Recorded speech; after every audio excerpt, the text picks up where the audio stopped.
Has there been a time in your life when you tried really hard to do something but you just couldn't succeed in the way you wanted? And are those past failures still haunting you? In this episode, we're talking about how to stop getting haunted by your past failures and what you can choose to do instead. So keep watching or listening.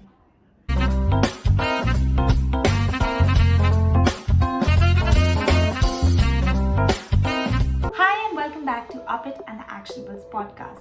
If you're a returning viewer or a listener, thank you so much for tuning back in. I appreciate you immensely. If you're new here, my name is Peyton. Welcome. For content that can help you move toward your life goals, don't forget to hit that subscribe button and the bell icon. That way you can get notified every time we get you a video like this, which is on every Saturday. I think every single one of us is qualified to talk about this topic. Why? Because every single one of us has had to deal with some type of failure in the past. When you've worked really hard to achieve something and you're not able to achieve that, then obviously it is disappointing and it must have felt like the entire world was crashing down upon you. Let me tell you something, that there is a trick that you can choose to learn and apply that won't make your past mistakes keep you and hold you back from taking action and going after your dreams and goals right now. Want to know what that is? Keep watching or listening. Okay, so the trick really is that instead of choosing to look at your failures as failures, if you choose to learn from them, then those failures won't sting so much. I know, I can almost hear you when you say that sounds like a whole lot of BS. But stick with me, because I promise that there is a way to deal with failures in a much better way. Now, I'm sure you may feel that you were dealt a particularly rough hand and had to handle failures that were extremely difficult and challenging. And I don't mean to claim to know your personal struggles, but I do know one thing, that there is a commonality between all perceived failures, and that is they are all perceived. Think about it, every so-called perceived failure, did something good come out of it? For example, that failed romantic relationship. Was it really a failure if it taught you the importance of self-love? Or even that startup business that couldn't make money, but didn't it teach you invaluable lessons of entrepreneurship? Or any other goal that you missed to see it through to your idea of success? Was it really a failure, or was it just you perceiving it to be a failure?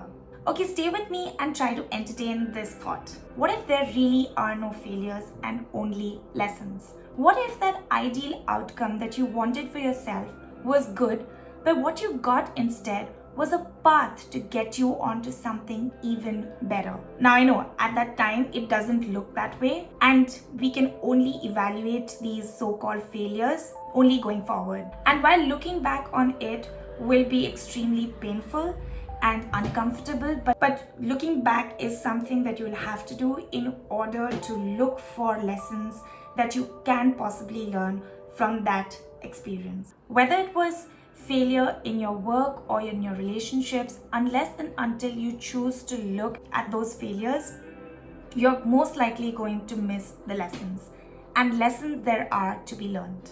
So here are a couple of steps that can help you to not get haunted by your past so-called failures. Step number 1 is your past does not define you. Who you were and what you did in your past does not impact or should not impact what you're trying to do right now and achieve in the future. So if you feel like you're kind of stuck and you're not able to take action right now with what you're pursuing because you feel like you're trapped in your past mistakes, only way to move forward is to forgive yourself for what you did or even didn't do. Forgiving yourself is a huge part in moving forward and letting go of past hurt and disappointment. Step number 2 is look for the learning opportunity, because there is one. So unless and until you choose to unpack what that something is, what that so-called failure was all about, you will not be able to get insights which are critical for future. Perhaps that experience taught you something. Step number 3 is What would you have done differently? Now, before I get into the step, I'd like to give you the disclaimer that if unpacking your past failures is still raw and you get extremely emotional about this, then maybe this step is not for you. Because this step requires a certain level of maturity.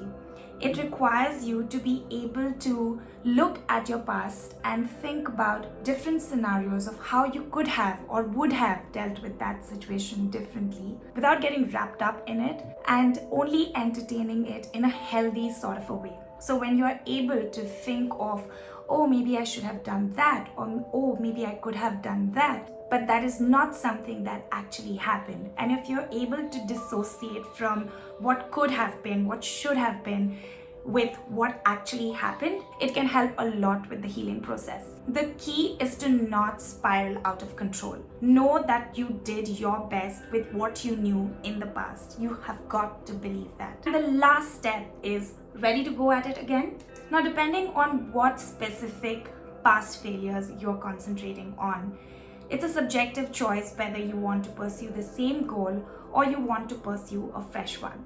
Now, if it is the same goal that you would like to pursue again, this time around, I'd suggest probably investing a lot in having a good solid strategy and an action plan before you start pursuing that goal. If it's a new goal that you would like to pursue for yourself, then go ahead and do not carry what I call any failure baggage along. It's a new goal, it's a fresh start, and you have everything within you to pursue that goal. You just have to be willing to give yourself permission to do that. So those were some of the steps that you can use to not get stuck with your past failures. Comment below and let me know which resonated with you the most. I'd love to know your thoughts. If you're looking to pursue a specific goal, whether it is in your career, a relationship, health, or even a hobbies goal, we created a checklist for you which gives you all the critical steps that you will need to take in order to pursue any life goal. Check that out. The link is mentioned in the description below. So that's my time for today. If you like this episode, don't forget to like it and share it with a friend. I will see you next week. And like I always say, don't forget what you want matters, and it's really up to you to make it happen. Stay healthy and stay safe. See ya.